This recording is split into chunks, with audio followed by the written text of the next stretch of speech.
Batman in and of itself, like one of the possibly the most popular. It's every day. He's dressed up like a bat running around. Like it's nonsense. That's why all this stuff nowadays or past years of like trying to make this is the realest Batman or this is this thing or what. It's like I think it's ridiculous. Like he's not real. Like he's still dressed up like a bat. Like the more and more you do that, the less and less it makes sense.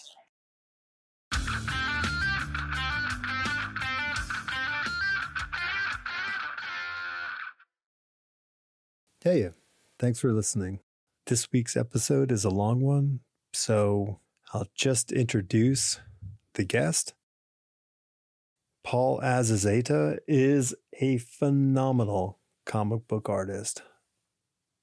And if you're not familiar with his work, I guess his claim to fame title was his work on OUTCAST with Robert Kirkman. He has done a ton of other work. And he comes from that Alex Toth, David Mazzucchelli world, and it's just beautiful work.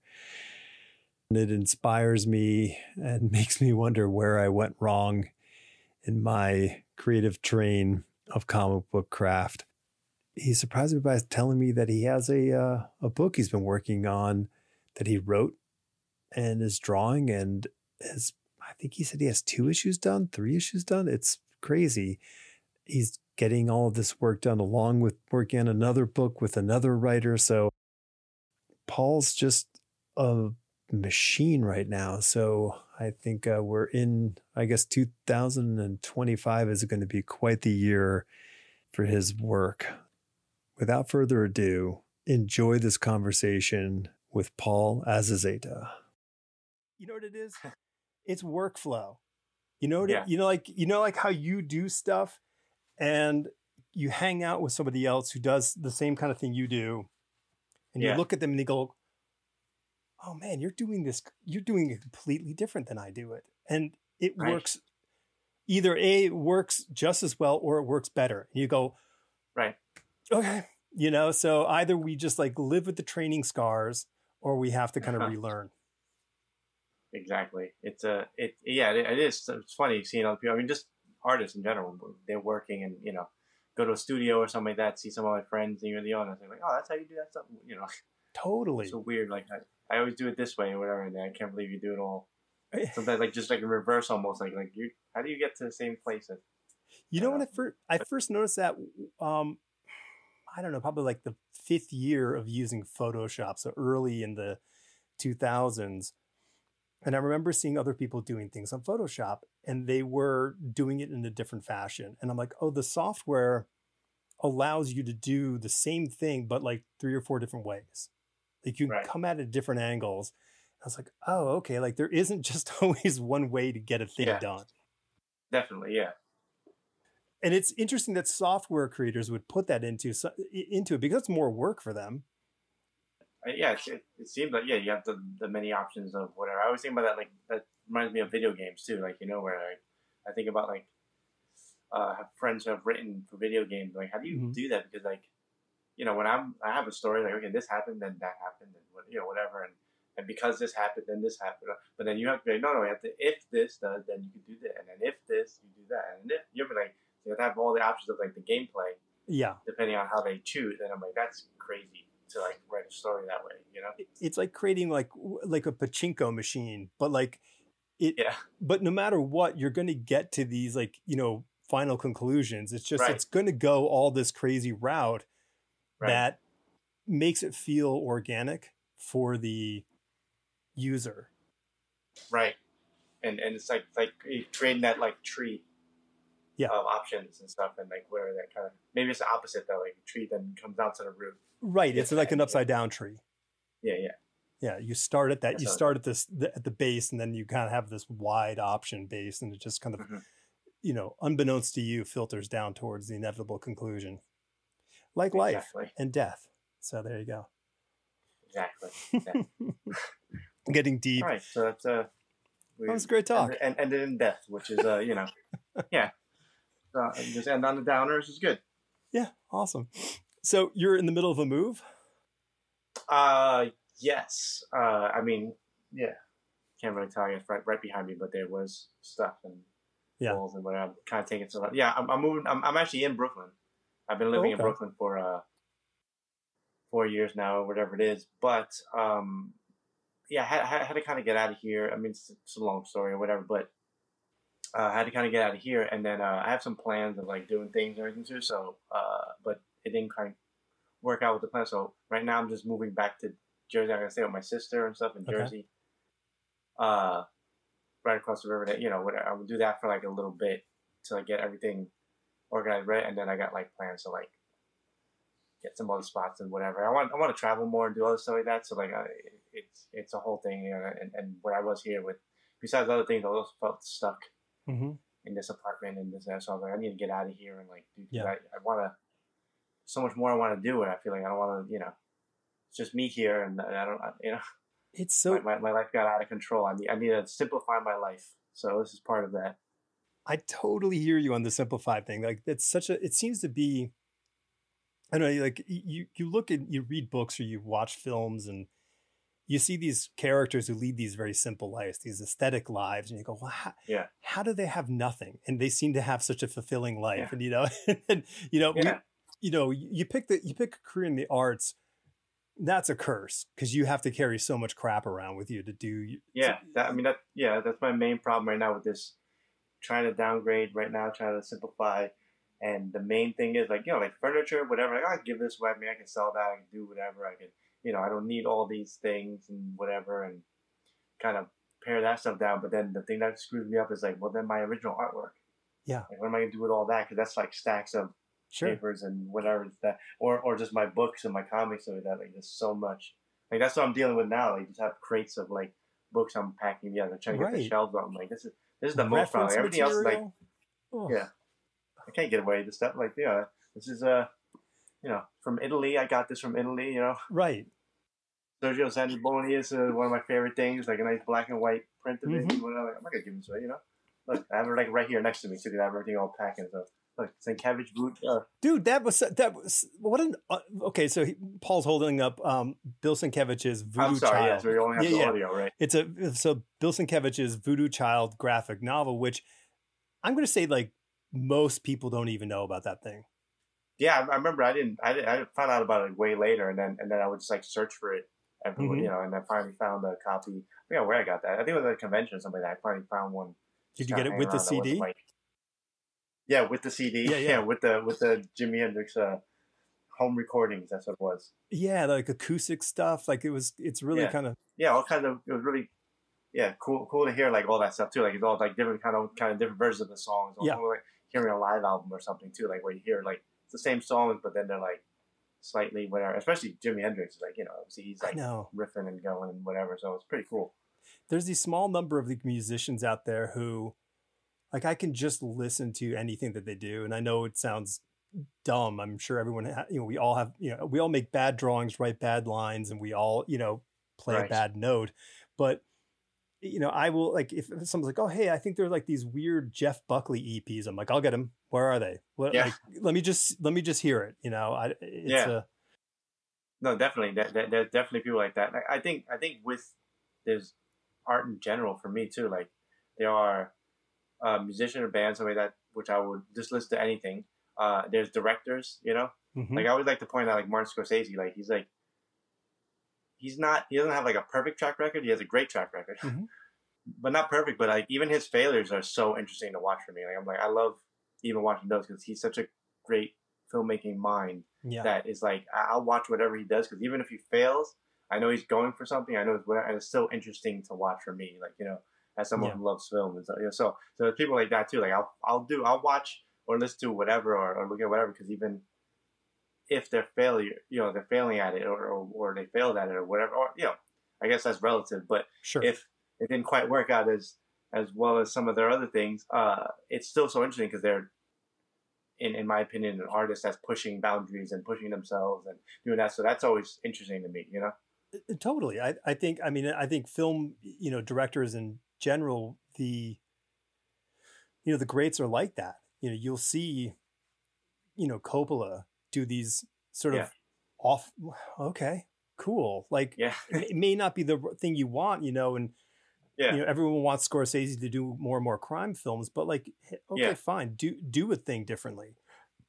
I like it. I mean, Spielberg, I mean, he's far more prolific than the rest of those guys, but he's like, I'll try a musical. I'll do a thing. Like, I think it's amazing that we can see somebody, create at a high level, regardless of genre or personal interest to we, the viewer. We may not love it. Like we want another Indiana Jones movie, but. Of course. But yeah, I mean, but I think that is what's interesting to me too, is just like, cause it's about pushing yourself. It's what I want to do more of, and hopefully I've done, and I try to do in my stuff, and like I try to like do different things and try push myself in different ways and all that, because I just feel like that's much more interesting. I hate there are some artists or whether it's in any medium or whatever too, like like filmmaking, music or whatever. There's some that like once I hear, oh, they got a new project or a new thing or this and that, whatever, I'm like, if I could already see it in my head, like, oh, that's gonna look exactly like that, like that gets boring to me, Right. And it could be amazing, technically or something like that too. But I've seen it. I've seen you do it already, and I've seen, and you're great at it. But like, where's like the new thing? Like there's artists that, whether it, Sienkiewicz is like crazy with all his experiments and everything too, but Mignola, like, he's a great example. I think over the years of it was interesting, like how much he pared down his style and how much he did and pushed himself in his own lane of stuff like that. So it was always interesting to pick up on the next Hellboy or something like that, because you didn't expect it to look like Sea of Destruction or like the first one at all. Like it just kept changing, and from that to Hellboy and Hell. If you look at it, just I hope I have all the names right. Sea of Destruction was the first one, right? I believe that's right. Yeah. And then Hellboy and Hell was like, anyway. But point being that I want to see what they do with the thing, not just already know ahead of time, like just because they've done it before and they're just good at it, and That's what that's what like drew me to him in the 80s, because he was doing everything he was doing was so almost like drastically different from the previous project. He was like, you could see he was just trying everything he could under the sink.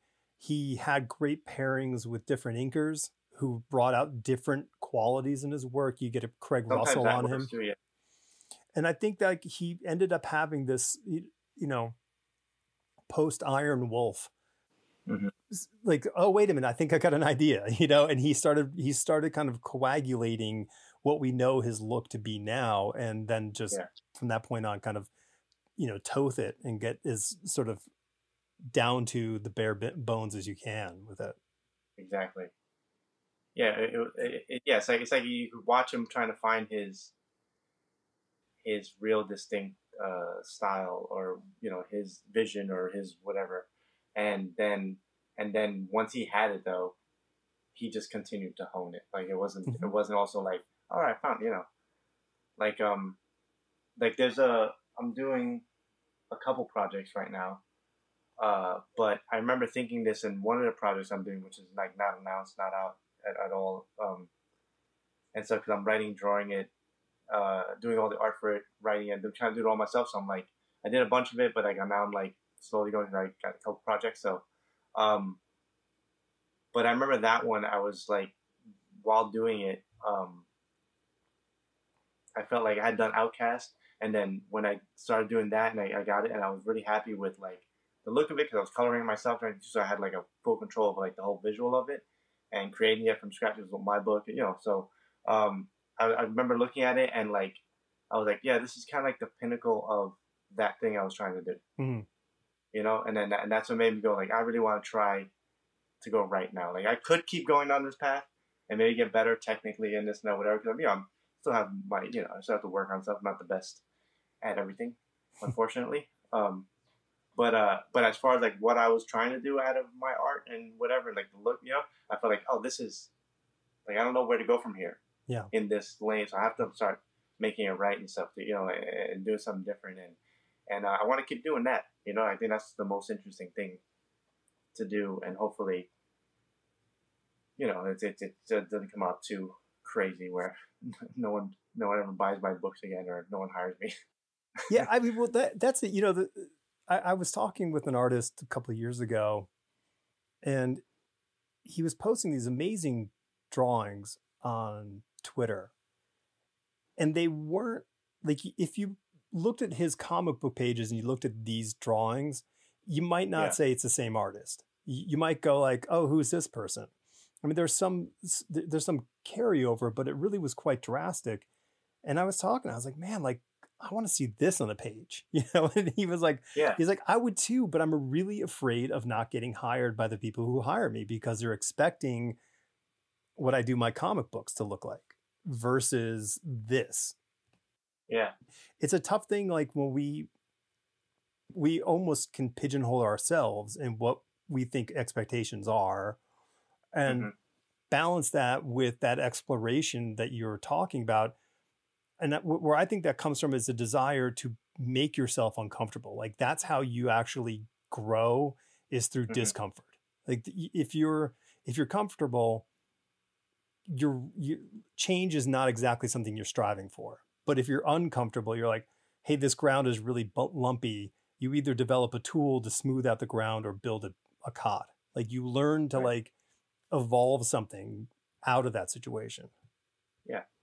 And I think that's where a lot of great art comes from, you know, like not to get too pretentious about that and art and what it means and things like that. But I think that's what it is. It's about an exploration of things and trying to express yourself in different ways and whatever. And while there's a lot of technique that goes into that and a technical side that you can learn and get better at and hone your craft in that way, that should just be like the vehicle to explore. It shouldn't be like the thing.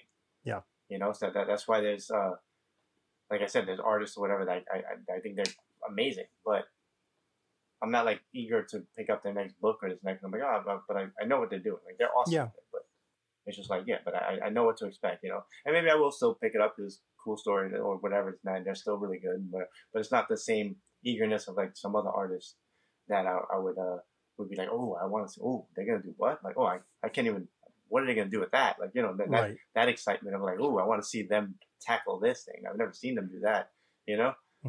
So that, you know, motivates me more to go out and pick up those things or check those things out or whatever, you know?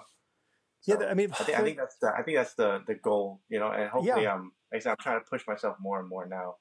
Sure. And I think there's the sort of I don't want to use the term negatively, but there's the passive fashion of that, which is, what is the combo? You know, is this writer that this artist is working with going to, you know, push them into a space where they're going to have to make some changes, or it's that old, you know, pencil or inker combo, you know, like, oh wow, that inker really is bringing something completely different out in this artwork that I haven't seen before. You know, it's the Terry Austin, Joe Rubenstein argument over John Byrne, you know. Yeah. Ring the bell, let's fight. But I think ultimately it does come down to, you know, we, the maker of whatever it is, whether you're the letterer, whether you're a writer, whatever it is to find that place that makes you a little bit uncomfortable, to push yourself, to go somewhere that you haven't explored before. The downside is it does take a little bit more time. That kind of stuff. I mean, it's an investment of your whole brain. Is the way I look at it, and which is great. I mean, I love it. You know, like I remember I was listening to an interview with Alberto Mielgo. I believe that's how you say his name. But he's a Spanish animation artist. He's actually the original art director on Spider-Verse, like the first Spider-Verse. Oh, wow. Okay. So that look. A lot of like stuff that the way they pushed about it was actually him, and then he left the project, and then they continued and had a lot of amazing people that kind of like kept pushing it in that direction and did what they did, which was amazing. But he was the one, and he has this interviews over that, and he was talking about how he just loves getting into the work, he was just talking about his process a little like that, and then he said that I'll go and I'll like just get up. You know, work and paint or work or this and that, where, and then maybe go for a run or something like that, just to like, and then come back and this, that, get only go to the bathroom, eat, and come back, and I would just get like in these zones or whatever, and then I think the interviewer was saying something like, oh, what about like your family or friends? And he's like, oh, they know, like, if when I'm on a project, they won't see me for like at least 3 months, 4 months. Right. Just, and then I feel like anybody else looking at that would be like, oh, that's horrible, like, hermit kind of mentality. And for me, I was like, oh, that'd be amazing. Right. Just 4 months, no one talked to me, like take like months of no one talked to me. I could just sit and just create this thing with like nothing else. Mm-hmm. You know what I mean? Like, yeah, but then, that's hard to do with when you have a life. People who care about you that are like, hey, are you alive? Like, no, it's super hard because I think the act of creation is a selfish act. I mean, to really engage with it, it is just a matter of how selfish can you afford to be? And that's all it comes down to. And some people have the luxury of being selfish, and maybe they don't have people in their life that they have to talk to every day, or they have understanding people in their life who go, okay, this is something we can manage, because when we do have you, we have you at 100%, and that's great. Right. Yeah, it's like when, like, artist friends of mine, when they have kids and stuff like that too, I'm like, I don't know how you do that, because you'd want to spend so much time with them, but then, like, like that, like, it's just hard to balance on life, and then like being like a real, like, fully immersing yourself as an artist in your work or your whatever you're trying to create, and then have like an actual just life, and whether that's friends and family or whether it's kids or whatever, but just like friends and family, or just going outside and like interacting with the world a little bit, But that's super important. I think I remember when I lived in Manhattan, I would recall times that I didn't leave my apartment for, I don't even want to say the amount of days, because it would be, I would probably need to have some institutionalization to discuss this. Yeah. But it was just these periods where you're just kind of in, and I'm working on the comic book, and all I could think of and do, and fortunately you can order in and have food brought to you, so you don't have to even be a real human. But it limits the opportunity for growth, because you're not engaging with the world. You're not stumbling onto something that is outside of your circle of safety. Right. Yeah, it's that I guess that's part of the paradox of it too. With it is that you want to do all that stuff, but then again, it's your expression of what you're feeling, and like art should be like an expression of what you're feeling, your experience, or what have something like that. But you need to experience it too. So you need to have a life, to have something to have something to say. Totally. So then it's like that whole nonsense. It's just fun. It's fun being an artist and just driving yourself crazy with all these existential thoughts. I've always said this, and I don't know where I heard it originally, but you can't create in a vacuum. It's just not possible. While it's tempting because you get excited and you want to charge into something, it is far smarter to get yourself out of your space so you can create in totalness. So, okay, here's a question. If you had, I don't know, free reign control to do whatever you wanted on a creative level, or enough money available to you to do something, but not enough money for you to not ever do anything. So you have to do something. Like, what would it be like for you? I mean, you're doing a super secret solo project right now. Would it be that, or would it be you like saying, oh, I would love to hire so and so to work with me, or whatever it is? I mean, it could be any property either. Yeah, I think. Well, I mean, first of all, I always say that I want to get to the place where I don't have to work, but I will never not draw comic books or create art or do it. Like, I'll always do that. I just want to get to the point where I don't have to. Sure. So right. So I would always, no matter how much money or whatever, I'm always going to do it. I just want to get to the position where I don't have to. Yeah. So there's not that pressure of it, But yeah, if I had my free reign, so I would do kind of what the project I'm doing now, which I mean, we've gone into a little bit of it. It's not like it's like I just haven't talked much about it publicly because I want to get it all done and then do all that stuff. And then I have another project that I'm working on with Rick Remender. Mm-hmm. And that book is we just started kind of like getting the word out there now. So that's like, whatever. So I want to make sure that gets a lot of attention, and then I'll kind of drop in this other book I've been doing, is the plan. But so I would just write and draw. I mean, in my brain, this is how it would work. I don't know if I'll ever get to this point, or be able to work it in this way. But in my brain, I want to put out like one book a year, like a trade. So like whether that's anything from like 5 to 6, 7 issues, or whatever, 8 issues, something like that. I don't know, somewhere in that range of like 140 to 200 some pages or something like that, or whatever, a year.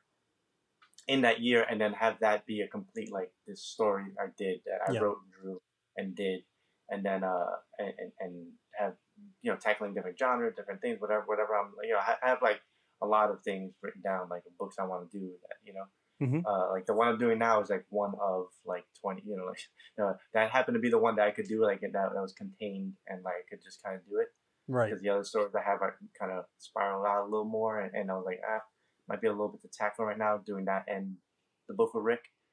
But yeah, I think I would just want to do that, and then maybe mix in there, like Rick is actually an old friend of mine. Like we know each other for like 20 years. So I don't know how many years now. I don't like to count too much because it makes me feel old. But I'll always make you feel young, so it's okay. Okay, perfect. But this like, so then mix in like things like that, like just with a friend. Or somebody like that. I'm like, let's jam on something together and then do that. And so, but ideally, I would want to do like basically one book a year of just creative new things that are nobody's property, nobody's anything. Like trying to push myself and push comic books, hopefully, or the medium in certain ways, or just tackling different things that I don't see out there. It's a tough business in the sense of popularity, because everybody who starts off, writing and doing comic books as their first career, nobody has a name. And the only way you can get the name is either through, the long and painful and poor road of building something of your own, or you do some work for somebody else's property, and that property's fame is like two hands fingers laced together, lifting you up. Some of that. Yeah. I mean, it's so like in a marketing term or brand term, that's called borrowed interest. Like you're getting somebody else's bump to get somewhere, and there's nothing wrong with that, because I mean it's like. If you got the phone call tomorrow saying, "Hey, get to do a Spider-Man story," you're gonna right. like, "Oh, how do I squeeze this in?" Because I want to draw Spider-Man again. Yeah, definitely. Yeah, it's I mean, there's definitely projects I still want to do that are. I mean, I guess surprised to know one that I would like to do a Batman story at one point. Just because I think every artist has like they want to, So, but there's Batman, Daredevil, Spider-Man. I guess are big ones that I would like to do on it, but I'm trying to get to a point where I could do like my own Batman. Maybe not quite as like off as like Paul Pope did with Batman, Year 100 thing, or it's like completely his own thing. But I would still like to do like my own like write and draw Batman thing that is not beholden to whatever Sean Murphy happening right does now in the continuity. Yeah, like Sean Murphy. Yeah, something like that maybe. Which again, he created this whole thing. So. I'm saying like mine might still fit into the Batman, the not created like a whole new version of Batman, but like maybe still Batman. Just like maybe this was an adventure that was like not told in between issues, whatever. But at least not beholden to the continuity of what's happening now. The day to day, right? So kind of like a when at least when you look back on it and stuff, like Electra Assassin. or something like that, which is like his own thing. That the character, that's still the character. It's not like a different, Yeah. but it's his own like complete story in and of itself. That was but they published that under Epic, right? Just so my memory serves. I believe so. Yeah. Funny enough, I remember hearing that was supposed to be like issues, whatever, like of Daredevil. Mm.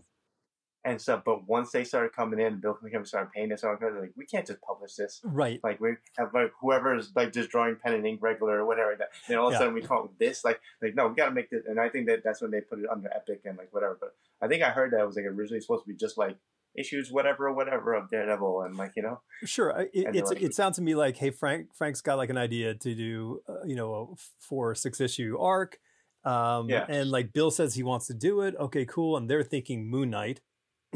So they're like, okay, that sounds great. Yeah. And then it's like conversations happen. Then they realize it's not going to be like Moon Knight artwork. And, you don't have to hire certain people to do certain jobs on that. So we need to figure a different home for that. That makes complete sense to me. So what was the on-ramp for you because like when I look at the work, like, since we're in the Miller discussion, there's this Toth to Miller to Mazzucchelli to Leon kind of influx of your work, and I'm curious where, like, what was the on ramp for you? It doesn't have to be those things. It could have been a Mickey Mouse comic, that you were just really into, and then no, I mean where I ended up with my art, or just like comic books. Well, first, I mean, like, what's it like? How old were you? What was your on ramp? And then let's get out how the work evolved. Okay, yeah. Because I mean, to me, it was like ever since I was young. I mean, I wish I could remember what age I was, but probably around 8 or something, 7 or 8 or something like that. It was way back when they had those like.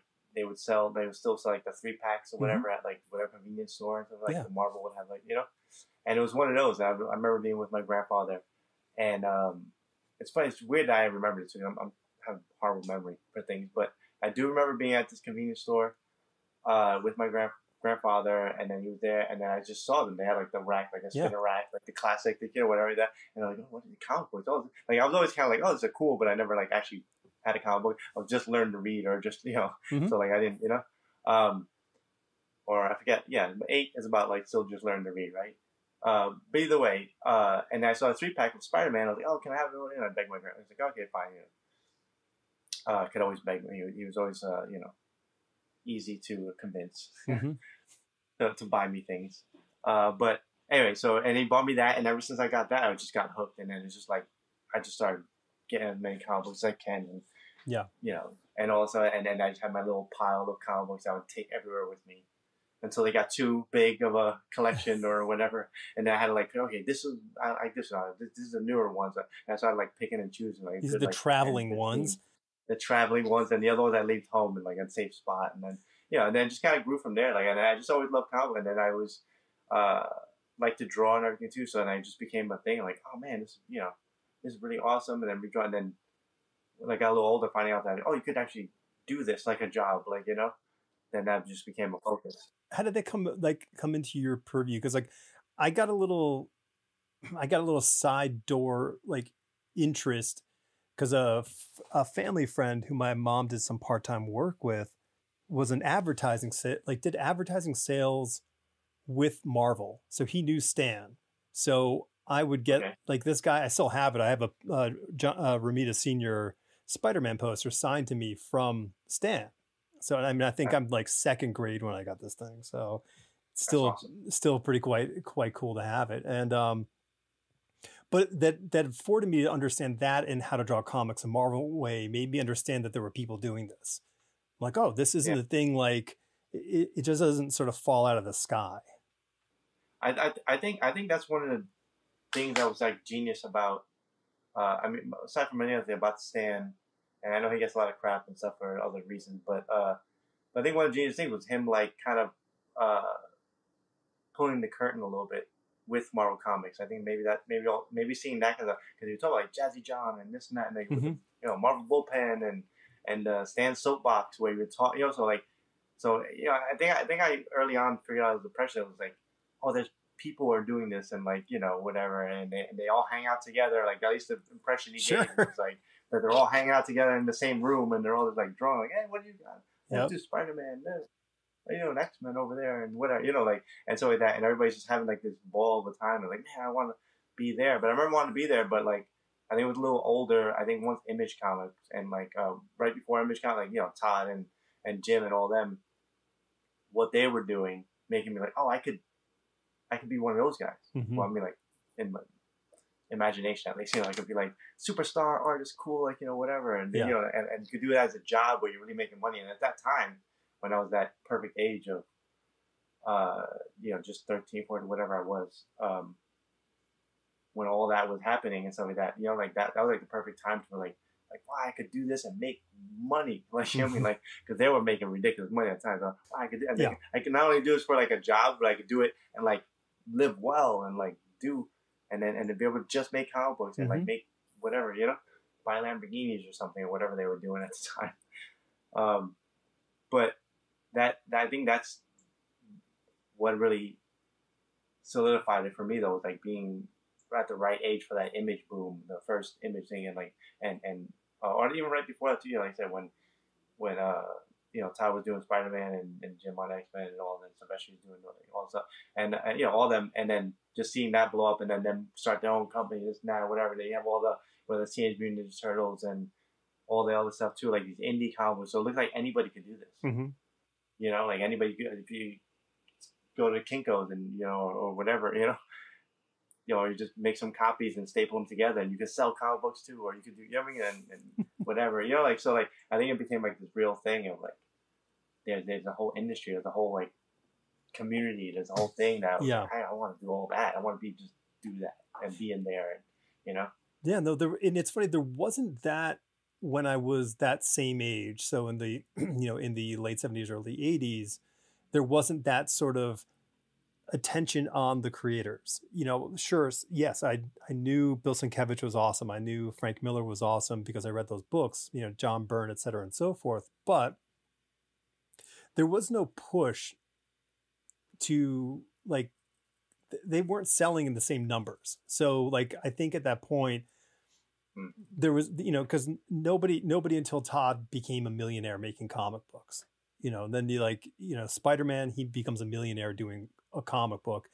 Yeah. That became a news story. And I think if you're growing up with that interest, you're like, oh, like it's the Beatles kind of thing.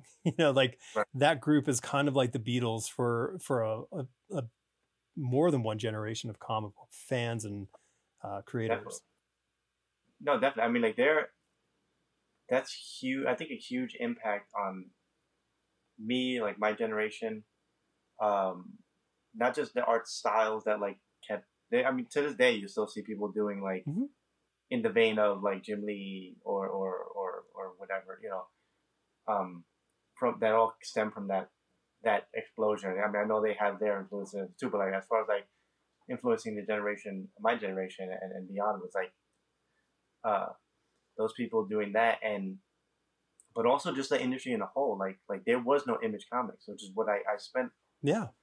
If I look at like the stuff I've done, I mean, especially having done OUTCAST now for now, like most of my career has been under Image Comics. Because Skybound with Robert Kirkman stuff, it is under Image Comics. So it's an imprint under, so like, and that wasn't there. That wasn't a thing until they came.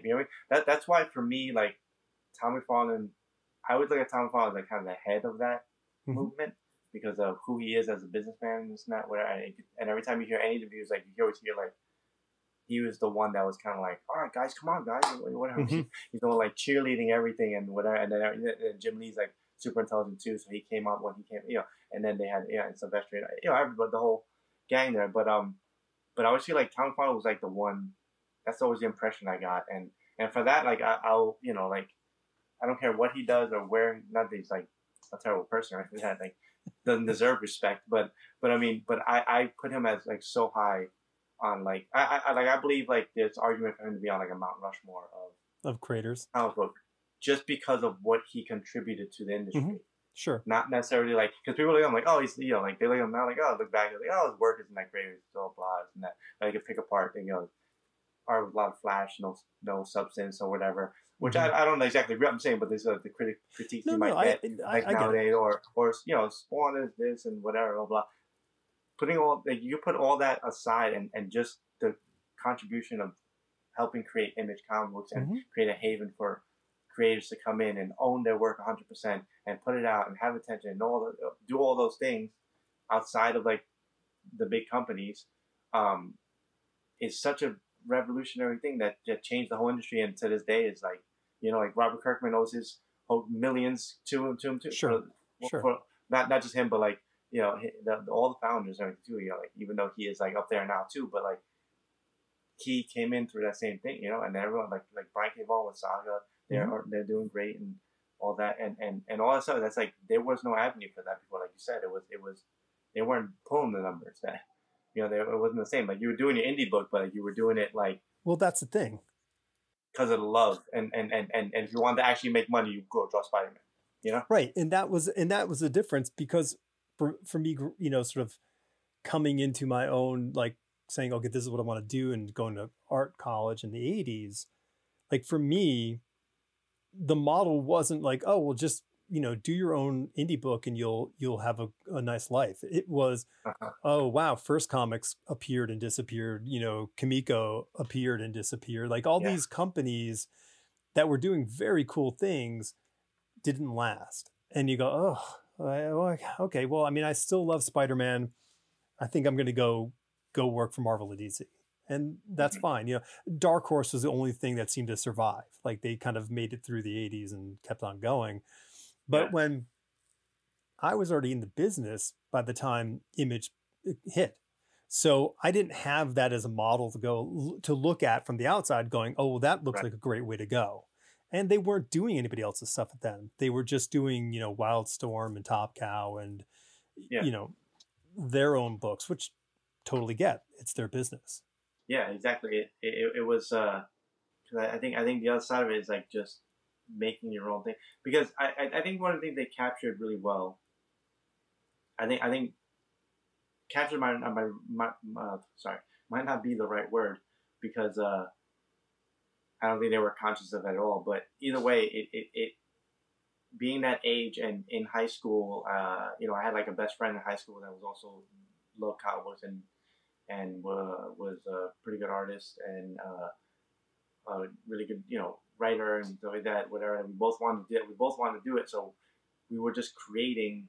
Like I've always been like a type to like look at something and not like just want to do that thing, you know. Like I love G.I. Joe and Transformers, but I want to make my own G.I. Joe figures or my own Transformer robot or whatever. You know, I always want to do my own version of things, you know. So like I think that's what they captured too, like that enthusiasm of like being a teenager and like you love superheroes, but you want to make your own Superman. You want to make, oh, well, what if this guy's like, you know, he's like Superman, but instead he's like 10 feet tall and, you know, totally, and he has metal legs or something, you know, like well, that'd be awesome. You know what I mean? Like that kind of enthusiasm of like that kid creating, just like, you know, like that's what Rob Liefeld is. Dude, you know? That's such a great way to frame it, because looking at like, if you look at the Image comics, by and large, those first, the first stringers, like that is what it is. It is there being those teenage kids, even though they were older, creating with that abandon of like, well, I'm going to do my own kind of Batman, Spider-Man, Ghost Rider hybrid character. Yeah, I'm going to do my own version of the X-Men, but they're going to be from space. Like it was just all this kind of cool stuff. I'm like, oh, okay, well, this, like, you framed it totally perfect. Like I can see that. Yeah. Yeah, and I think that's the enthusiasm that, you know, led to like a lot of those sales and also and the big boom and too. The problem was that, you know, everybody got ahead of their skis or whatever and started creating with no restriction, no whatever, and no follow through and and it became like this whole thing. It kind of ate itself a little bit, but the boom was because of what they had. Like I said, like Rob Liefeld is another one that like the amazing thing about him, like for me, like his real talent is just that. Like he has a way to capture. I think even to this day, even though he doesn't do as much or this and that, but he still does stuff and everything. And I still think he has like that kid enthusiasm, but he just creates to create, and like he'll just have you know, like Yeah. 3 new characters in this on this page, like, you know, whatever, and it's, you know, Blood Fist and whatever, and Right, sure. Right. and, Yeah, exactly. Yeah. Iron you know, Captain Toe. Ray and Blood Fist and whatever, you know, whatever names that you want to call, you know, just like, that's what, if you picture that, that's what teenagers, that's like that teenage enthusiasm of like creating and whatever. Like, that reminds me of, like I said, when I was with my friend or my couple friends that were like in high school, we're like, oh, let's make our own comic. Cool. Like, yeah, what do you, you know, I have a guy called, you know, whatever, you know, Yeah. Silver Death Rattle. I don't know. I can't think of Yeah. it. Yeah. You know? Well, that's why you're not Rob Liefeld. Yeah. See, and that's where I fail. That actually is great because this brings in the subject of style, because I've really recently kind of figured out what I think is what excites a lot of comic book fans is certain artists are capable of drawing in a fashion that every 5th, 6th, 7th grader does. And I'm not being negative into this, but they do it at such a high level that Right. it is channeling that excitement, that scribble, that madness for adding a ton of whatever, to the point where the viewer who can identify with sitting in their notebook at school drawing the coolest character ever and going, that's what this is. They look at these artists, they look at, you know, at a Rob Liefeld or Jim Lee and go, oh my God, that's what it should look like. That's the penultimate thing. Yeah. But if you hired, you know, David Mazzucchelli to draw the next issue of the X-Men, they would look at it and go like, I don't get this. Right. Like, what's happening here? Where's all the stuff? Where are the speed lines? Yeah. And so that's a huge distinction between sort of style that connects with the mind of the fan to the substantive, you know, artist, you know, using that term loosely, who is creating artwork which inspires the mind of the other creators who go, oh my God, like, how did they solve that problem? Look at that. Look at the simplicity of this, or look at the balance of black on this page. Yeah. Crazy good.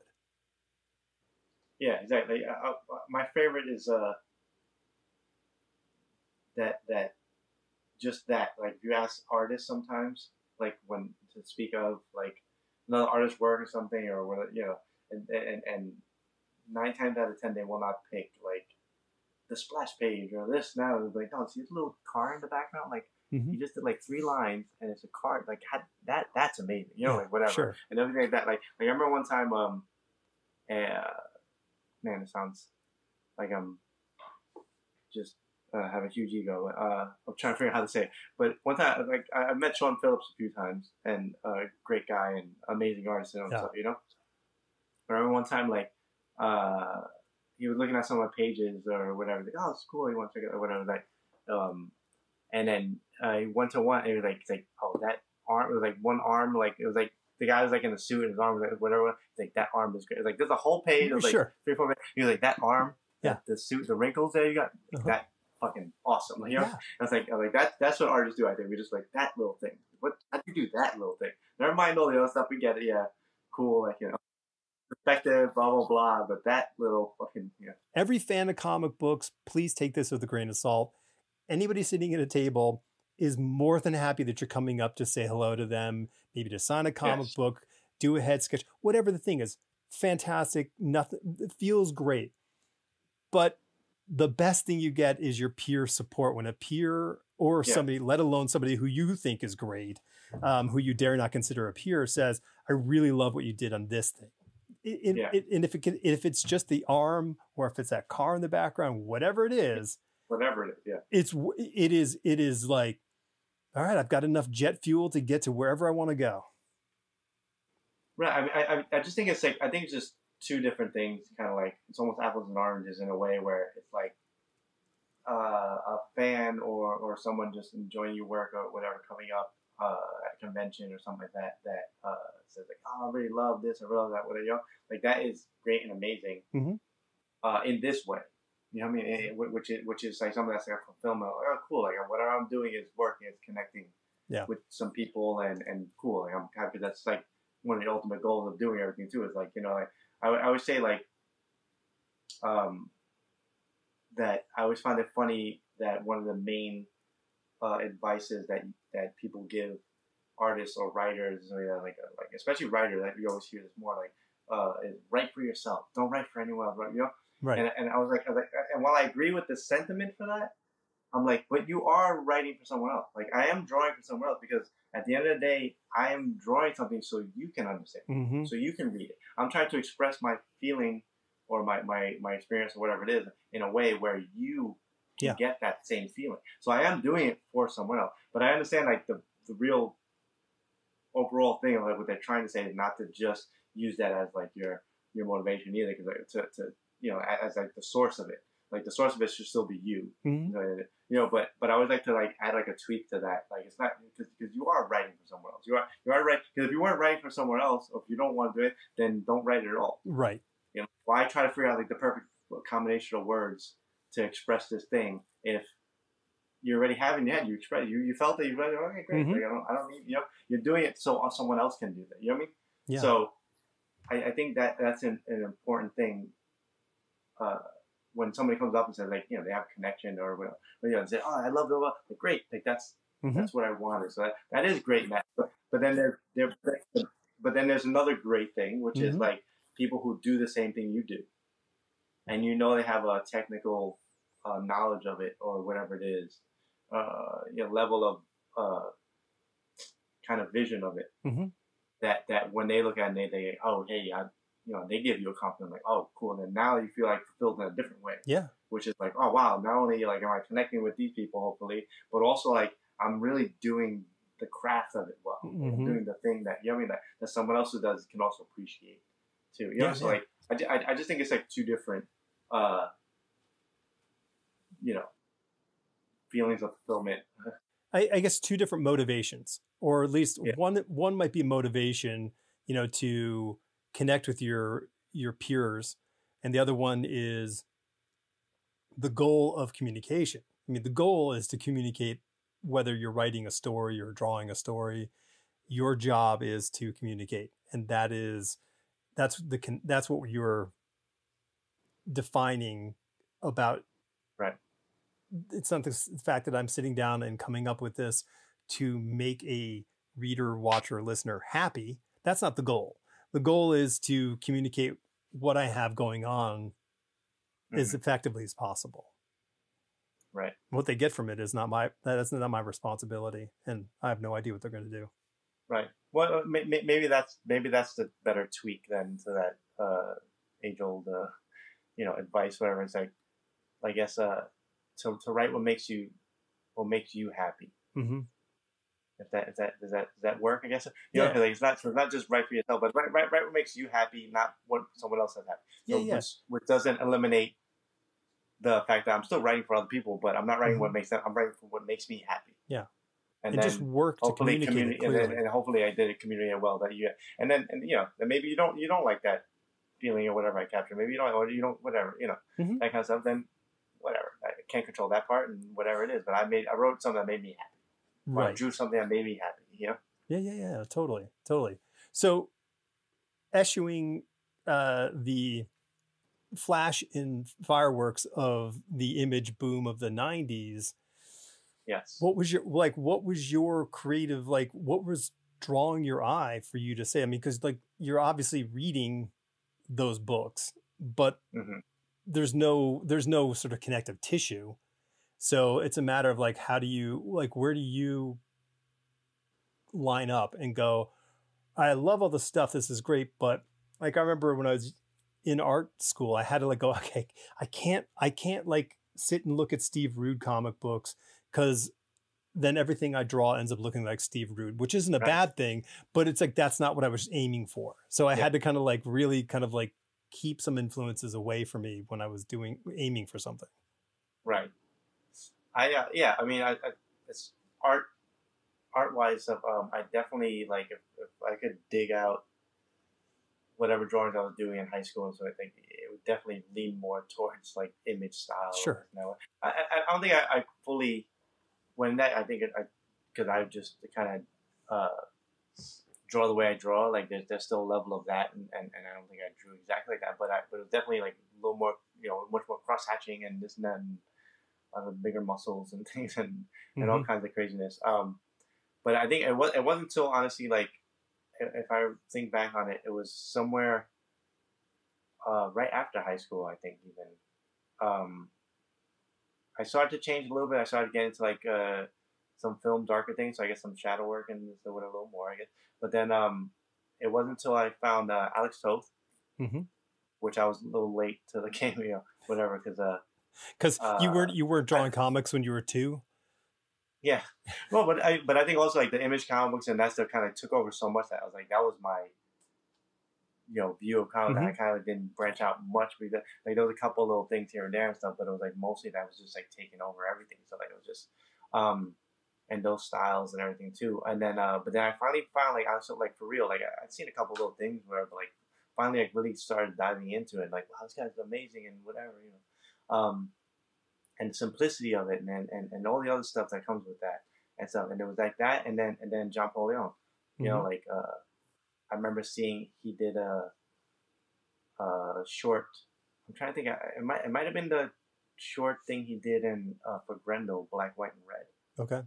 Or Grendel. Well, he did like Grendel did Matt Wagner did a bunch of like short story things with like all different artists, And it was one. And when I came across John Paul, I'm like, wow, like because for me it was like at the time, especially in that issue, which was only black and white, it just felt like wow, this is like the stuff I love about Alex Toth. Sure. But then like with this other extra illustration thing of like where he wasn't exactly, he was being simple like Alex Toth, but at the same time like he was doing more with the illustration. Not that one's better than the other, but it was this cool thing. So it just sparked my brain like wow, that just kind of hit a nerve in a way where I was like, oh, that's felt like the direction. Like that makes sense to me. That's where I want to go with my stuff in that direction of like this thing, and the big muscles and thing, and all the speed lines and whatever like that, like that's cool, and I really find that fun, but it's not what makes me feel the best when I'm drawing or creating my own thing, if that makes sense. There's a satisfaction. So I think that's what, and then my meal was already there too, like and stuff, and so Hellboy and all that stuff too. So but I just started like leaning more and more towards the guys who did that, and started looking at more of that kind of stuff, and just getting into it, and then trying to figure out who their influences are, and then going down those rabbit holes of like Milton Caniff and whatever, like going back before Alex Toth and who he was looking at, and then who John Paul Leon was kind of like being influenced by, which is like like the illustrators from the 50s, 60s, like that kind of stuff, bringing some of that, and then all that stuff, and then realizing like, oh, you could do that, and then I think that led to like the illustrators outside of then like looking at like all the people outside of comic books too, which is like 56 illustrators with Bob Peak and all that, things like that, people like that, like oh man, we could do that, and then which goes back to like Sienkiewicz. It's all like a web of like everyone's kind of linked up, So Sienkiewicz and like, oh, that's why he's doing this, and now like he's pulling from these people and like kind of making that a comic book thing. Like I've never seen which is awesome because you don't see that in comic books. You might have seen it in like a movie poster, but never like saw like somebody sit down and do that for like 2 panels in a comic, or something, so like just kind of getting all that stuff like that, and then I think that's when really like exploded, and I started finding like my voice more, which I'm still working on that, but I think you have to always go in that direction more.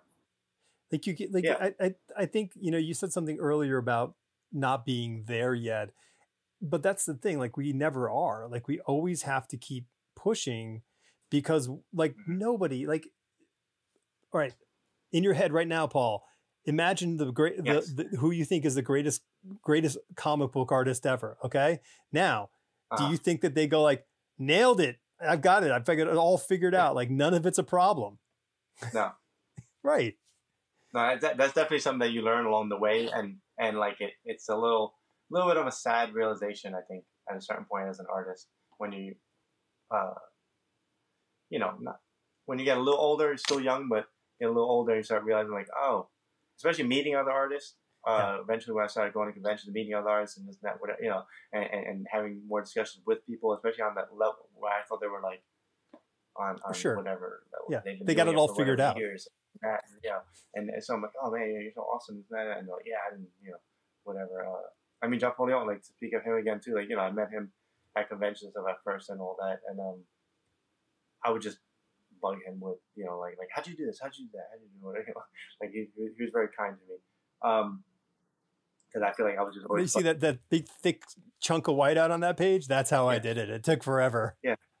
Yeah, but that's what you see. He would like, yeah, he would like give me like a very simple answer. Like, but they would help. It would help though. But a lot of times that's what I would do. Like, but that white, like, why'd you put that white out there? Like, why? Isn't that what you did? Like, that's really cool that you did this. And but anyway, so I just like try to pick his brain. Yeah. But some of the answer you give too, like he's like, yeah, I was trying to do this, I was trying to do that, and like, but it was never like a set like, oh yeah, I knew what I was doing, which was like probably the answer I was looking for as a younger artist. Like, like, oh, I did it because, okay, that makes sense. Right, because then all you have to do is learn their dance steps. Yeah.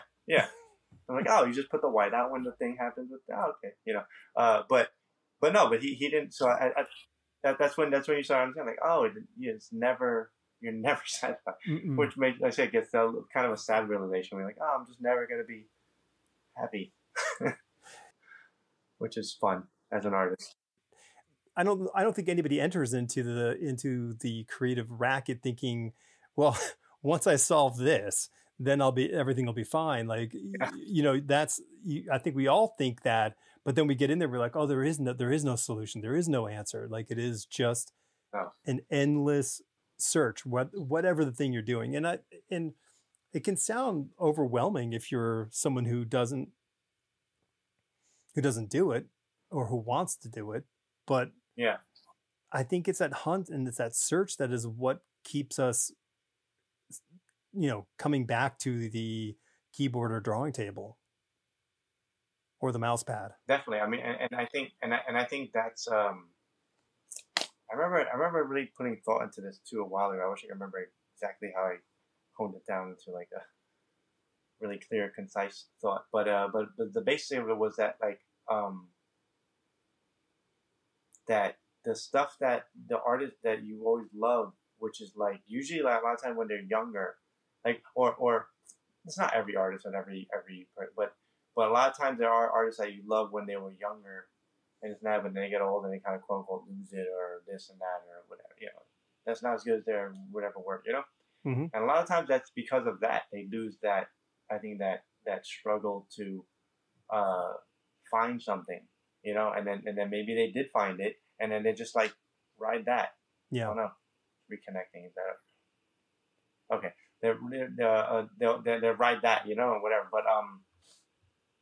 But what you actually like loving about the art, because I think a lot of people look at it like, oh, it's it's because I love when he did like these lines or more lines, or he had this, or whatever. But I think what you're really responding to is that you could see their whether it's like a struggle or just attempts at an effort to find this thing, and that's a lot of times that's more interesting, So you're seeing them play with this and try that, whatever, and and then maybe it was successful, and so which is why they became like whoever they became, and just that's like, oh, it worked out, So then you're like, oh, this is amazing, it's that, but it wasn't just because of the thing they found. It was that the way they were approaching it as they didn't know what they were looking for, and then and then when you do it and you already know and whatever, and you have that solution already, then it's like it's just not as interesting. I think that seeps into like the art and whatever it is, Yeah. And you can kind of feel that it's like it feels dead, I guess is the best way to say it's it. It's like a sitcom, and there's like a catchphrase that keeps getting uttered in every episode, and you're just like, okay, like, can you write something new? Like, just challenge your audience, and I think that's but listen, I'm not in that position. I don't think you're in that position where you have the catchphrase where people are showing up because you can just draw the catchphrase and everyone is lining up for that. So you know, that's the unknown unknown. Yeah. Yeah. It's I mean, yeah, it's very tempting and very, you know, and it's definitely a portion of you want to do that. Like people, like they loved you for this thing, like you did this thing, you know. Sure. That's like you know, like I did whatever, you know, a cool Batman story one time or something like that. So everybody wants to just draw that Batman or that thing, you know. Right. Like I'm sure Mazzucchelli brought Mazzucchelli. I'm sure Mazzucchelli people still come up to him. Can you draw Batman? You know, or can you draw Daredevil? Or you know, and he doesn't even draw like that anymore. Like, you know, so like it's that's a crazy thing. Like he doesn't, you know, like I'm not even sure if he at this point even remembers exactly how he went about this. Like, cause he so went on his artistic journey, you know. But people are still gonna talk to him like, can you? Because those books are just the thing that connected the most out of like his stuff, you know. But oh, for sure. But I think what's just great is that he didn't sit on that though. You know, he didn't go back. He wasn't tempted. Like he could still like to this day, just like I'm doing Batman again. It'll sell like whatever and this and that. He could just like, you know, if it was announced tomorrow that Mazzucchelli is coming back and doing a Batman story, you know what I mean? Like how big would that be? You know, I mean, the fact that he has like no interest in that. It would probably be, yeah. Well, I mean, you were talking about earlier about that, you know, that artistic journey, and he popped in my head, like someone who was at the height of the power that you could be in 1986, as far as what they could do on a page. And then he goes off in a completely different fashion, you know, akin, you know, we were talking that reinvention of ourselves, you know, akin to a Bowie coming back and doing something completely different from the last time you saw him. So it's it's an interesting thing. And I applaud him for that, you know, even though like the, you know, 14-year-old me is like, well, I want more of that. You know, I love, I want more mint chocolate ice cream, but, no, I mean, it's that as a fan, like you want, that, like when you're so good at it, like for me, like Batman Year One is still like for me a perfect comic. You know, like it is like there's no like oh it could have been this, like no, it's just like everything is drawn exactly the way it should be drawn. Everything's written there. Every word is like you know, like, and then the coloring, the lettering, the whole thing is like top to bottom. It's just like a perfect, like that's how you do comic. Like if you want like an example of like perfect comic, Batman Year One. That's what it is, you know. So of course you want that, but at the same time, if you look at even his work, like that was an evolution for him too, you know. Because if you look at that compared to Daredevil, that was a simplified version of like he went and really like honed his style down to like the essentials and what was needed. He kind of like got rid of and whatever, and kind of like really did all that in that book. So that was, you know, and so I'm sure like part of the magic is like I've been saying is you're seeing that process on that page too, you know. And if you were to go back and do it in that quote unquote style again, it probably wouldn't be like as good, and you might not even know why, because like, oh, it looks just as good or whatever. Maybe he was able to, you know, but like it's just not because it's like no, now he's just redoing himself. Like he's just not. Yeah, he's trying to. You're trying to recreate versus. Like, it's not to say that you don't go see your favorite band play and they play songs that you love, and you don't go like, oh, that sucked. You go, oh, it was great, but they're not re-recording those songs. Like they're hunting for the new thing. And I think if David went back and like announced it, and it was like, but I promise it'll look just like Year One, it would just be him as a cover band versus his exploration, because I think he had a lot more creative latitude internally doing Year One than he did on Daredevil, because he's doing Daredevil with Frank, who, you know, redefined what Daredevil was. Yeah, it's like coming off of Frank's amazing run or whatever. Yeah, right. And so like it's hard to like say like he can't just do what he wants, I would think, emotionally at his age then. But when it's like, okay, we're doing a completely different character, and that's when David could kind of like, all right, I can kind of be me. Yeah. Exactly. And you see that, you know, and obviously then he just from there took it where he can just be him completely, you know. Well, actually, like, it's funny because now that we're talking about that too, like I was just thinking like he should come back and do Batman, but like not try to recapture the old thing, just whatever, however he would do it now, and I would totally be like first in line for that. I would love that. Which goes back to my thing, like not knowing what the person's gonna do. Like I have no idea how he'd approach it now, and I'd be so excited to see what he would do with Batman now. Like even what style, I don't even know what he would do. Like I don't know what visually it would look like. It doesn't matter. Story he would try to tackle. I would, but that would be an amazing thing to see. I can't remember who I was talking to about this. It was with one of my. I think it might have been with a niece of mine, but the idea that like I love the idea of an art project that you do something when you're 17 years old and then you revisit whatever that is 5 years later. Yeah.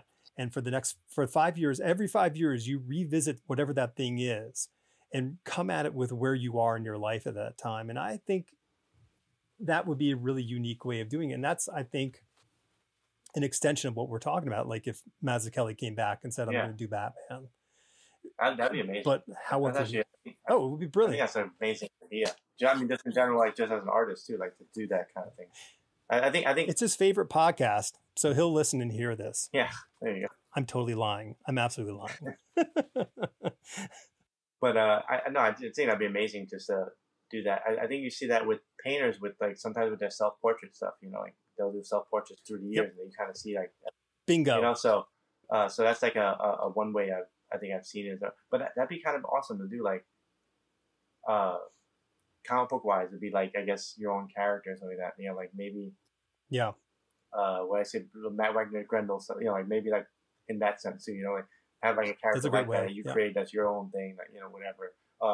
Mike Mignola Hellboy, I guess, you know, whatever too. But then like revisit it, like not just try to keep it going, but just do it as a story, and put it away and do whatever else you want to do, and then like a few years later come back and like let me do another story with that character, but now like this whole different wherever you are viewpoint and maturity or whatever, you know, just whatever changes that happened over those years and your approaches to writing and drawing and this and that, and then like do another one, and then kind of do that. That's actually kind of an amazing thing to do, and then have like one big collection at the end, you know, of like this year and that year, and then like name them by year or something like that too, you know, something.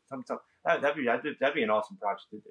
This goes back to the 12-year-old fan in me, and then the artist in me, and like the fan wants to see the same thing over and over again, while the artist in me wants to see the new thing over and over. You know, so it's funny how I can hold both of those things happening at the same time and want both of them. So when did you crack into, like, what year did you crack into the business? I apologize. No. Comics are a blind spot for me from about 2000 until about 2018. Yeah. Like I have a complete, I just was so far away from the business. It's a huge chunk. It's probably a huge chunk of your career. Let's see. How old was I when I did the thing? How old am I now? 2004 maybe? Okay. Something like that. If I'm remembering correctly. The first thing that it was funny because like I had done I was doing sample pages, doing whatever this and that, and then the first book I actually did was a Marvel book. It was Captain Marvel. That was my first like paid published work, which is weird that I started there. Like looking back on it, you know, because then I went and did like image books after that, and like and I kind of like worked backwards into like doing indie stuff and came back to normal and stuff. And, yeah. But my first book was actually a Captain Marvel thing. It was Peter David relaunched the Captain Marvel title with Criss Cross drawing. And I was actually a fan of the book. I really enjoyed the book and stuff. And then they offered me like an arc with, you know, like 3 issues, 4 issues. I don't remember now. But anyway, I did that with it, and I did like little sample pages because it was like I was nobody. So I was like, oh, just do like these couple pages or see if you could do this, and I did it. And then I was off and running from there. And then from there, it's been thankfully like just kind of a steady employment from then. You know, like depending, you know, like going from I said indie to this and that, whatever. Like you know, like paying this and paying that and whatever. You know, like some things pay better than others, whatever. But it's always had something thankfully, like with sometimes with friends and sometimes with just whatever, and just kind of been plugging away the whole time from since then. It's only now like that when I did OUTCAST, um, and did that whole project with Kirkman and stuff, where I kind of like really this is the first time I really kind of stepped away from like I feel like the mainstream and this and that and then main comic. I felt like I was like in my little bubble. Like Kirkman has his own little Skybound thing and whatever, and like I remember even reading news about comic book stuff like, oh, this company is doing this, blah blah, or whatever. Some this creator did this, blah blah, and I was like, man, I'm happy I'm here in my little bubble, just drawing like comic, like whatever, for I think about 7 or a little over 7 years, something like that. I think I worked on that. But ever since then, like it's the only time I've really now, really been pushing more to just like really just create my own space more. I feel like before that I was hopping around so much. That's why I did the book in the first place. Too was I was like, man, I really want to just sit down and do something for a while, because I feel like I just hop around, do like an issue here, 3 issues there, 5 issues here, 4 issues here, 2 issues, 1 issue, 8 pages. Rhythm, man. You want to build rhythm, and it was so I want to do something whatever for a while, and while I might not ever do that again, because that was a huge 48 issue, plus, because a lot of them, some of them are oversized issues, so like that thing, which is like a huge undertaking. I did enjoy working on something for that long and single, and really, I feel like it honed a lot of like what I want out of my career and what I want to do in the future. So, which is why I'm doing the book now with Rick. I'll do my own book. So I'm writing that like I said earlier, my goal is to write and draw and do my own stuff, my own creator things that have nothing to do with anything. I have a thing right now where I'm like, I don't even want to do like vampire zombies or anything like I want like no connection to anything. I want it to be like its own property, its own thing that has nothing like, not my version of like we were talking about the Image guy, like not my version of the X-Men, not my version. I just want to do like my own stuff, like, I mean, I guess genre, like maybe Western or something like that, but nothing, try not to like really attach it to anything, and that'd be my goal, and then do that, and then in between doing that, I know, I luckily have a lot of friends that are like great writers. So I'm like, why not do a book with them, and then do a book where I'm doing everything myself, and go back and just kind of go back and forth between that, and then just like that's what I want my career to be, Yeah, that's great. The project, the All You project, is this your first, writing for books now? Well, I've written short things. Okay. Very short, like like 8 pages, 10 pages. Well, I've done that professionally or whatever only. So this will be the first thing that's like a full length book. That I've written. Like by myself anyway. Like some of the stuff I worked on, like with Mark Sable and stuff like that. The books that we did, like Graveyard Empires and stuff like that. Like he was a writer, but I was like also like pitching the ideas too. Like so we were kind of like co-plotting, co-writing a little bit of that, whatever. So that, but it was still like he was still writing. So it's the first book that I'm just like literally just I'm the writer, right? I'm the sole creator. Which is another goal of mine when I realized I want to have a few books at least that have like it's literally just my name on it, which is not in the ego way, not in the whatever. No, I get the impulse. But just in the sense that I want some stuff out there that's like this is all me, like this is my pure thing, and have that for better for worse. For better or worse, exactly. So I want to do that. So I have that book. That'll be like the first longer thing that I've written and whatever. Even though I have stuff I've written, but like nothing published and nothing whatever. Right. Long, because I said I do have a bunch of other ideas. I have like I'm actually keep shuffling like the order of things. Like what's next? I already have like ideas of what I want to continue doing this, but like every time like I do have Western idea actually I love and I want to do. And then some days I'm like, I'm gonna do that next. As soon as I'm done with this, I'll line that up next. Yeah. But then I have another like so tough fantasy story where it's like a kid going into another world, kind of fantasy, fun, adventure stuff like that. and I'm like, oh, that'd be awesome to do next. I want to, and I'll do that one next. Then I'll do the Western. That, you know, Yeah, right. or I have like other stuff, you know, like or yeah, there's other ideas too, but like I'll keep shuffling. But like I have all this stuff that I've written stuff for it, and I have like an all bunch of notes and character designs and all kinds of stuff. Um, but it's just kind of like it's time. It's like that's my main enemy right now is just the time to do this. Dude, it's the I mean, that's the thing, you know, and I talked to, you know, a lot of, you know, we folks who were cursed with a pencil rather than a typewriter in our hands at a young age, who see story in a visual fashion, you know, at least at first. Yeah. And you know, you just can't generate at the same volume and keep up with, you know, Rick Remender. I mean, he doesn't have to draw anything. Yeah. He just gets to write. So the speed and he can draw too, so he's just being lazy. Yeah. Fair enough. But like that's the thing I recognized, and I'm going to kind of go out of order in this one, but I highly recommend taking a crack at one of your ideas on the script side of writing for somebody else, because it'll get it out there. You don't have to draw it. Somebody else can draw it. Right. B, it will make you a better writer, because we were talking about that communication factor. Like when, you know, somebody has to communicate it to the reader, or, you know, the artist has to communicate the story. That would become your job. Like, how do you get this information clearly where you're not writing to go like, well, I can fill in the gaps. Mm-hmm. You know, it's going to become somebody else's job. So, and here's the crazy part. You're writing a script for somebody else to draw will make you better at drawing on your own end. Mm. Yeah, I mean, honestly, like I'm not ruling that out, but I know right now I don't have that interest to write for anyone else. Yeah. Which is not to say that, you know, I said just for me right now, just because like the ideas I've had, I'm like I want to draw them. Like I selfishly want like, oh, this, you know. I get that. But I definitely have thought about that too, because you know, a lot of my friends too, like they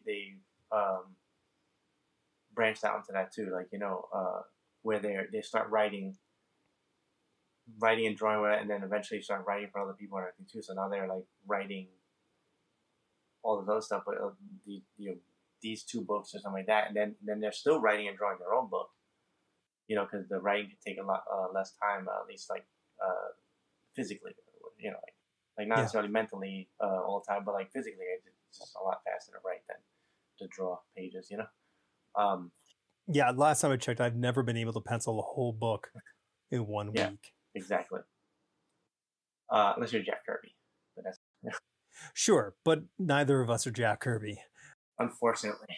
So, but like, so how was the scripting process for you on your own thing? Like, what's the comfort factor? What's the learning factor that you're seeing? Yeah, you know, it's funny enough. Like when you were talking about that, it made me think of how I don't write full script because I'm doing it myself. So I'm like, yeah, maybe I really should like write some other people so I can actually write a full script. Because what I do is I'll lay out like kind of bullet points, like main things I want to hit and story. Yeah, beat sheet. Beat sheet and story points like that, and then I'll just literally lay it out, like thumbnail it, and that'll be my script. Mm-hmm. Like I'll try to, because I want to tell it visually, and so I'll just like do that. Like why am I making an extra step? Let me just do it visually because I can see it better in my head that way. And in my opinion, it's like that's the language of comic books is visual storytelling. You know, like so. Mm-hmm. As much as you can be a great writer, and there are great writers and whatever, and Grant Morrison or whoever, you know, they still have to write something that has to be translated by an artist, right? So you're never really writing in the language of the thing that's going to be, you know, as a thing. So it's like, well, I'm going to do it myself. Then I'm going to write in the language it's going to be, which means I'm going to do thumbnails. I'm going to do it as a comic, you know. From the get-go. So I do that and then go back and like, well, I might have some dialogue kind of figured out, but then I'll go back and like rewrite dialogue and like write the dialogue again of like what's happening and what, you know, and that. So I'll kind of like do it that way. And that's why I've been doing it. It's funny because some of the short stories I did too, like being that they were short, and I'm such a visual thinker. There are a couple that are like, oh, I didn't write anything. Somebody should say something. Like, like I totally forgot to like make people talk. Yeah. Because I'm just thinking about like what's happening. I did a comic book for Dark Horse with Keith Giffen, and Keith would write his scripts by drawing them. So he drew it on copy paper. So you would get his 6-panel grid. Yeah. I think it was 6 or maybe it was a 9-panel grid. I can't remember which they were then. And that was the book. So you would get this stack of 22 pages, and that was the comic book. And then he's like, you can do whatever you want to it. I don't care. Like, this isn't your layout. But this is the story. Right. And then make the story how you want it to be. And then I'll, change the dialogue if need be at the end. Yeah. Yeah, that's it. I think that's awesome too. Like, that's a... Yeah. And you're in you'll be in New Jersey, and so was Keith. So you could carry on the legacy if you did it that way. The big Jersey method, we'll call it. Like it's called the Jersey method. It also involves like paying some people under the table, Well, there's always an envelope. Yeah, there's always an envelope somewhere. We're throw Jersey in this, and Dude, when I lived in Jersey City for a while, and like there was just the amount of envelopes, it was just ridiculous. Like off-duty police officers just hanging out while somebody was doing something on their sidewalk. You're like, seriously, like you're not even actually a cop right now. You're off duty. It's fun. It's funny growing up with I was born and raised in Hoboken, and I grew up in Hoboken most of my life, and so the people I grew up with, some of them became cops and police and stuff. Like I was actually like was there so long that like the people I grew up with started going into like the businesses and things like that. I knew someone else like oh, this Mexican restaurant, like they follow them now they run it and they opened up a second location and that one. But I went to high school with that person, and then these other ones are cops now, and then this one, like everybody, like they got replaced by like the kids that I grew up with. But the cops especially, like when I looked at them, I'm like I can't respect you as a cop, like crap we did when we were in high school and like whatever, like. Yeah. I remember one time I was if I could digress too, I was in Hoboken. I was talking to my then girlfriend way back when, and she was like hanging out her window. It was like late at night or something like that. Like we had hung out, I think a little bit. I was still young, so but she was hanging out her window because we like didn't want to say goodbye kind of thing. It was like one of those, whatever. So like talking to this and that, and all of a sudden this cop starts coming back. And he's like, "Hey, what's going on here?" Blah blah. He's like doing the whole, whatever. And I was like, "Oh shit!" Like, kind of scared me a little too because I was like just not even focused on that. I turned around and I was like, "Hey," and it was like, and then we used to call him Matthew, but like we used to call him Metro because I was like his tag. And I was like, "Metro?" I was like, "Get out of here! What I'm freaking talking to this? You can't walk away. Like I can't respect you. Like what?" I'm making some time here. Like I thought you were a real cop. Like you scared me. What are you doing? So it's like a lot like that. So it's just funny, like to see all that stuff in Jersey. Yeah, well, it's its own life cycle. It's a constantly just self-perpetuating. Exactly, and now I get to continue that beautiful machine. Yeah. Just make sure you have a bunch of envelopes you can fill with cash. So I've learned. I'm gonna stack them up. So you got a project with Rick coming out. I do, yeah. It's unnamed still, but it's a project with Rick. No, this one we finally announced it in San Diego. That just passed. Oh, okay. Just the cover image and then kind of announcing that we're doing whatever. So a book and this and that. They talked to retailers. I wasn't there though, so but apparently image like spoke to retailers like that. So it's kind of getting it out there now. And then New York is the one we're in October coming up is when we're looking to like actually do like a little more of like showing some pages and this and that and whatever and doing like a bigger kind of announcement. But it's the book called The Seasons. And it's basically a fantasy adventure book. It was really fun because like when Rick first came out, like I said, we've known for many, many years. We're always talking about, we got to do something. And then, then schedules and that's always a pain in the ass. And they're like, maybe now. He's like, I'm busy doing, whatever, X-Men, Dark Killer people or whatever the hell he did. Some, Frankenstein Punisher. I'm busy doing Frankenstein Punisher. I can't do anything right now. And then I'm doing OUTCAST. I can't do whatever. But anyway, so we finally kind of lined up, and then he's like, all right, well, here's my ideas. I got these 3 or 4 ideas of stuff. I'm excited. I want to do this, and like he's like, you know what, whichever one you want to do, that's one we'll go. Whatever. And then there was like crime one, there's the other one, whatever. And I was like, oh, what about this fantasy adventure one about these 4 young sisters that and he's like, really, that one? I'm like, yes. He's like, yeah, but I'm like, exactly. Nice. This is what we were talking about earlier, like pushing myself. I'm like, yeah, because we could totally rock a crime book or something like that, Sure. and we probably like do it really well and this and that and be awesome. But like, you've done it before, I've done it before. Like, let's do something like way different, So we started talking about that, and then getting inspired like the Miyazaki stuff, like like Spirited Away and all that stuff, and things like that. Like those kind of movies. Like, yeah, what if we try to do something like that, and kind of like Tintin too, like there's some European influence in this and that, all that stuff, things like that. Like what if we try to do that and tackle that? Like you've never really done that, and I definitely haven't drawn that, at least professionally, so like that'd be like a lot of fun to try. So we started like doing all that. So we came up with this whole story about 4 sisters. It's called The Seasons because their last name is Season, but it's literally summer, spring, autumn, and winter season, like the 4 sisters. And then they live in this idyllic, French, European type town, so whatever, with Vespas and all that kind of stuff. And an evil circus comes to town and starts to slowly take over, and then sisters get sucked in, and it becomes this whole adventure of like trying to escape and battle against this evil circus that takes over this. Cool. So so it's like this really fun book that I'm actually like 5 issues deep into it too. Like I have like literally over 100 pages of things. I've never been this far ahead on a project ever, but oh wow. But yeah, so we got so much of it done and everything too, and I'm so excited to get it out there finally and get the word out there and get the art out there and also like have a stack of art and all kinds of stuff. So that's amazing. But yes, it's really I'm having so much. We're both having, I think, so much fun doing it. Like as something that's like again, I feel like we're pushing ourselves in different directions and trying different things and doing and visually in the book.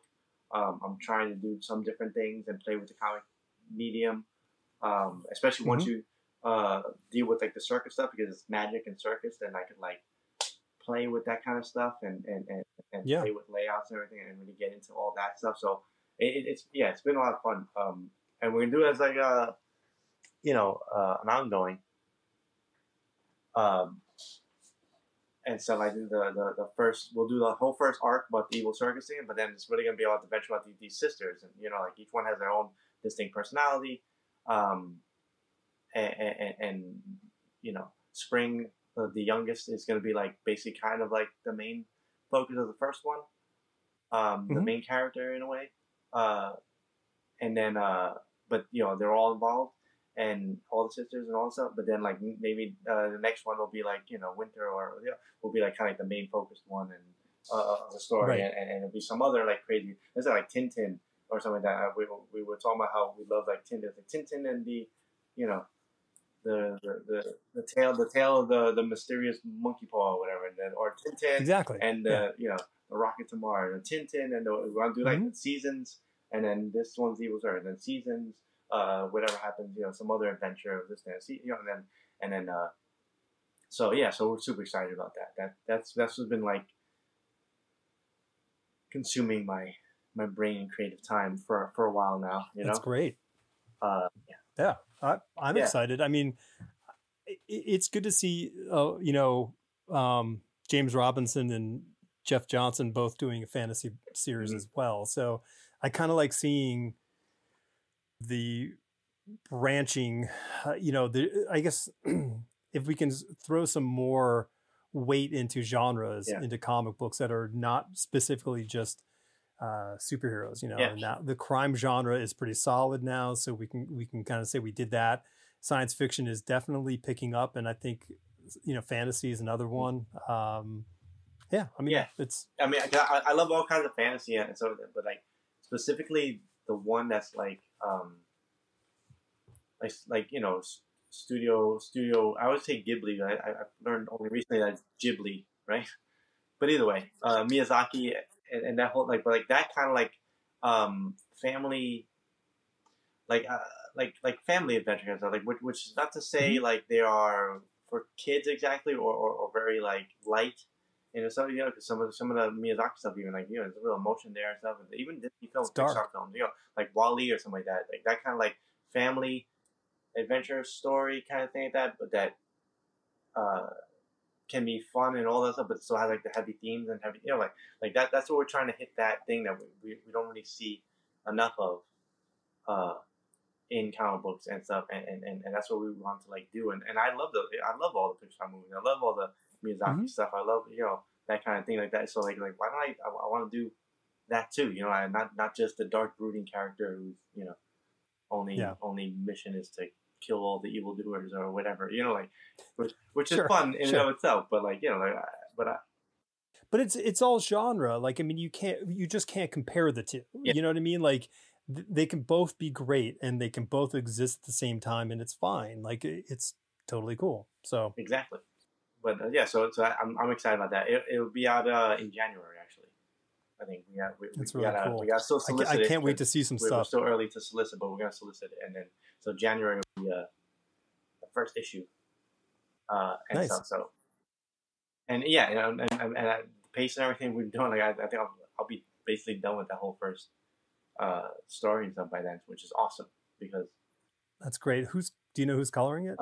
Mateus Lopez, like he did bunch of, he worked on with Bilkis and stuff like that, like on the Supergirl Tomorrow Yeah. was.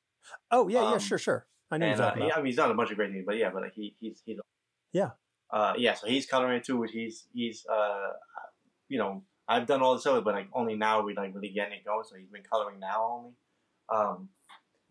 Getting to it, and I'm getting the pages back, and they're like awesome, and I'm so happy That's with amazing. him. And we went back and forth a lot in the beginning there with just to get like a cool style for the book and what I was picturing out of it and this and that, whatever. So we kind of went back and forth a little bit in the beginning, and he like took that and is running with it now. It's great. So I'm excited, especially again, those like the first pages where like everything is still kind of like building, So once we get to Evil Circus stuff later too, I can't wait to see his colors and stuff on all that stuff, and that's gonna be fun. Yeah, I'm just excited about that project a lot because I feel like it's different and it's gonna be a lot of fun. I'm hoping people like it.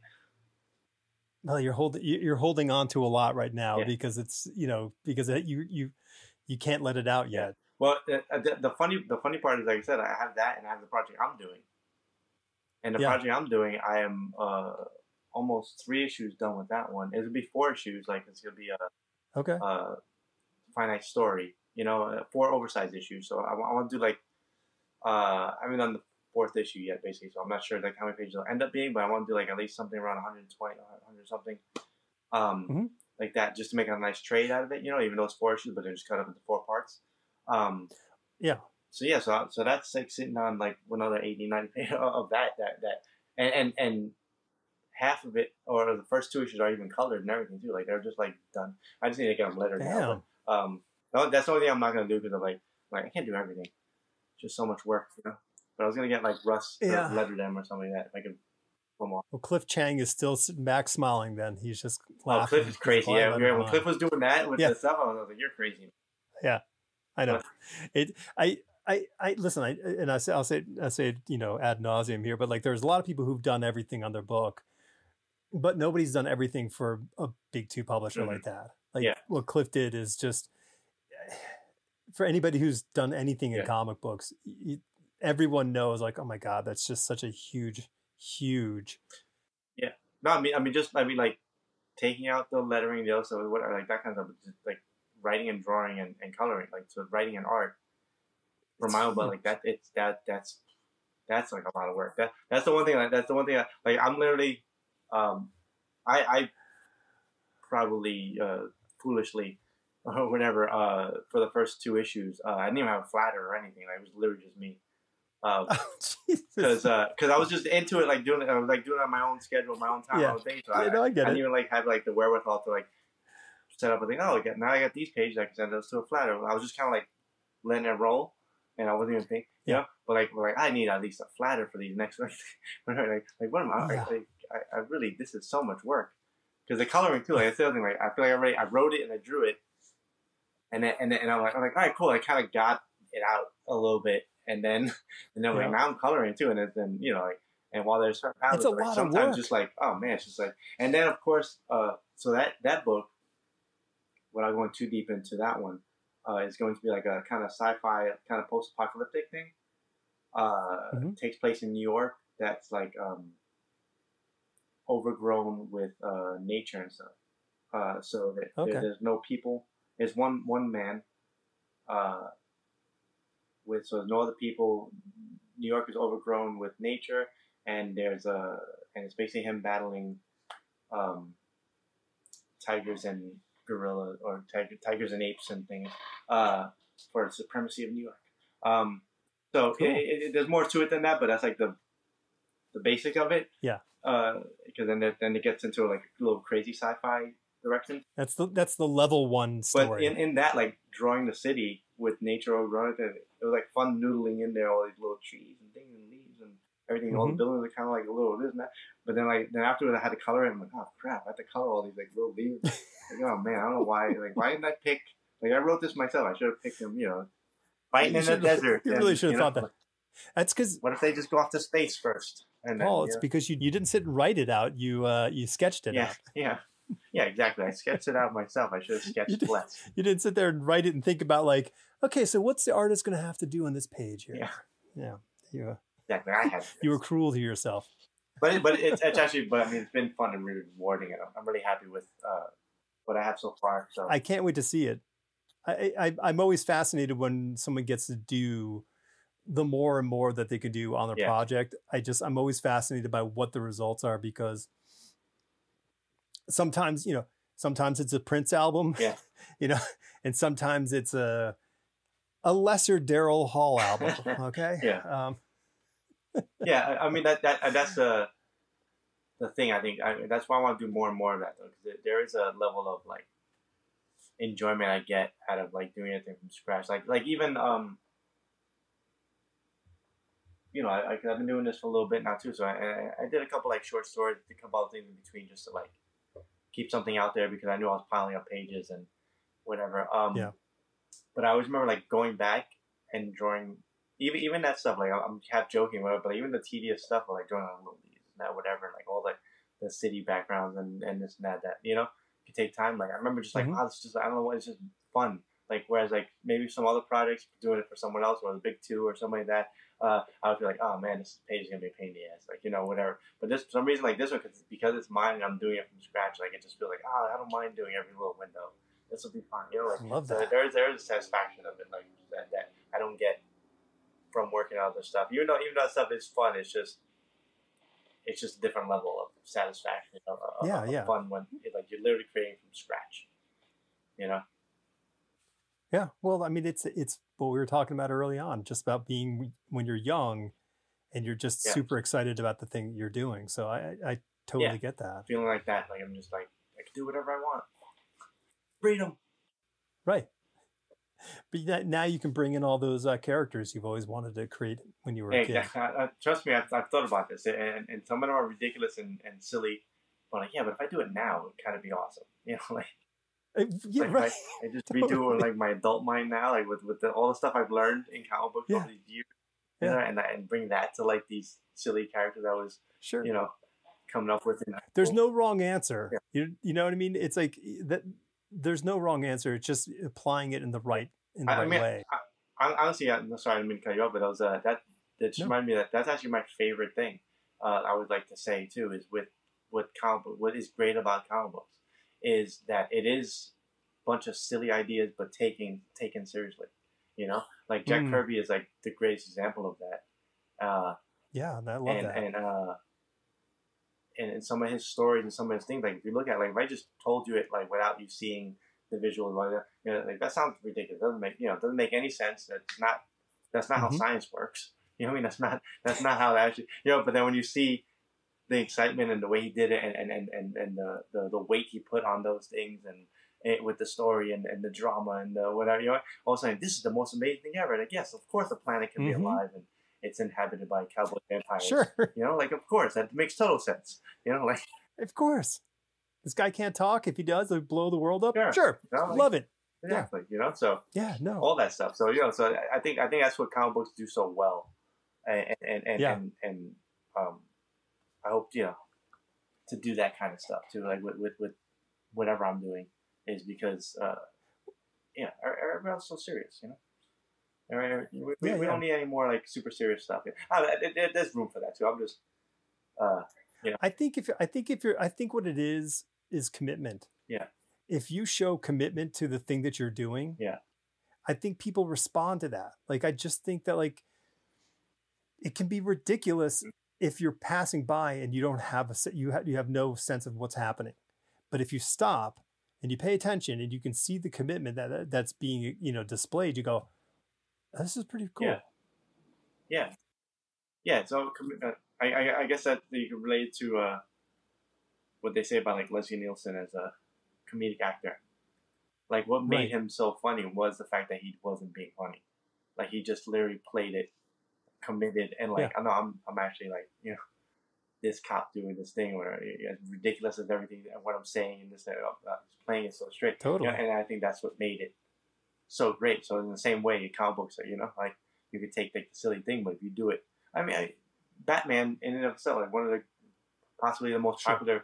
It's every day. He's dressed up like a bat running around. Like, it's nonsense. That's why all this stuff nowadays or past years of like trying to make this is the realest Batman or this is this thing or whatever. It's like, I think it's ridiculous. Like, he's not real. Like, he's still dressed up like a bat. Like, the more and more you do that, the less and less it makes guy sense. Dressed up in a bat costume. And the more stupid it is, Not to tear down the world, but I mean I didn't care for like the last Batman movie because of that. Because like, if you watch that movie, there's no reason for him to be dressed like up, and the fact that no one is like even like you create this world where like he walks into a room with cops and everything. Oh yeah, guy dressed like a bat, whatever. Oh, it's weirdo.